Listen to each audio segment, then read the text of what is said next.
অথবা ধানের শীষের প্রার্থীকে ভোট দেন। ভোট যাকেই দেন আপনি ভোটটা দিতে আসবেন, তাহলে এটার জবাব 12 ফেব্রুয়ারি পরে আপনাদেরকে দিতে হবে।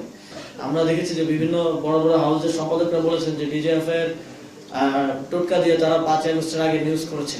তো এখন নির্বাচনের আগে যদি আপনারা একই জিনিস করেন, কোন নির্দিষ্ট পার্টি বা এজেন্সি দ্বারা প্রভাবিত হয়ে পক্ষপাতিত্ব করেন, তাহলে এটার জবাব 12 ফেব্রুয়ারি পরে আপনাদেরকে দিতে হবে।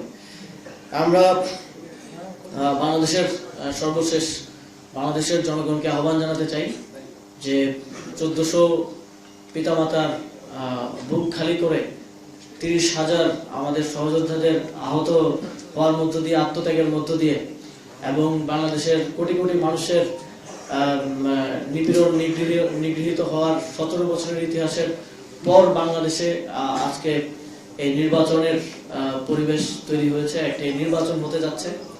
যে কোনো মূল্যে এই নির্বাচনকে বাংলাদেশের ভালোর জন্য, সুন্দর বা ভবিষ্যৎ বাংলাদেশের জন্য আপনাদেরকে কাজে লাগাতে হবে। বাংলাদেশের জনগণের প্রতি আমাদের আহ্বান থাকবে যে আপনি যাকেই ভোট দেন, আপনি আপনার এলাকার স্বতন্ত্র প্রার্থীকে ভোট দেন, আপনি আপনার এলাকার সাপলাগুলের প্রার্থীকে ভোট দেন, অথবা দাঁড়িপাল্লার প্রার্থীকে ভোট দেন, অথবা ধানের শীষের প্রার্থীকে ভোট দেন।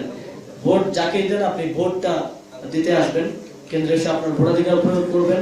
দীর্ঘ 18 বছর যে আপনি আপনার ভোটাধিকার প্রয়োগ করতে না পারার কারণে প্রত্যেকটি পরিবার, প্রত্যেকটি মানুষকে এর খারাপ দিকটা কিন্তু দেখতে হয়েছে, প্রত্যেকটি মানুষকে এর ভুক্তভোগী হতে হয়েছে।